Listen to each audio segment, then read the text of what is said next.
सामाजिक प्रश्न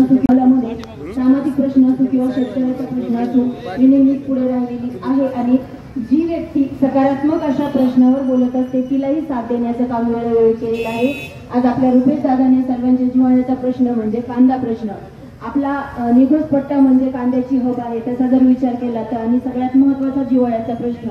जो कांदा उत्पादनासाठी आपल्याला खर्च येतोय आणि त्या तुलनेमध्ये आज मार्केटमध्ये जो भाव मिळतोय आपल्या कांद्याला त्याचा जर पुढे ताळमेळ घातला तर आपण अजिबात प्रॉफिट मध्ये तर नाहीच, परंतु आपण पूर्णतः तोट्यात आहोत। म्हणजे आपण शेती करायची का नाही हा आत्मचिंतनाचा विषय तुमच्या माझ्या सगळ्यांसाठी आहे, कारण आफ्टर ऑल आपण सगळे शेतकरी आणि मिडल क्लास आहोत। आणि तेवढंच नाही तर मग शेती कशासाठी करायची हा देखील बेसिक प्रश्न आहे। म्हणून या प्रश्नावर जो प्रश्न तुमचा तोही माझा आणि तोच जिव्हाळ्याचा, या न्यायाने या प्रश्नासोबत जे आंदोलन आहे याविषयीचं त्याला मी एक जबाबदार प्रतिनिधी म्हणून आणि ग्रामपंचायत सदस्य म्हणून मी माझा सपोर्ट या ठिकाणी जाहीरपणे व्यक्त करत आहे। आणि एवढंच न करता एका पक्षाची जबाबदार पदाधिकारी म्हणून आपल्या या प्रश्नावर आपल्यासोबत मी कायम असणार आणि पाठपुरावा विद्यमान आमदार दातेसाहेब असू द्या किंवा राज्याचं नेतृत्व असू द्या यांच्यासोबत सकारात्मक चर्चेसाठी आणि यथोचित पाठिंब्यासाठी आपली भगिनी म्हणून नेहमीच आपल्यासोबत राहील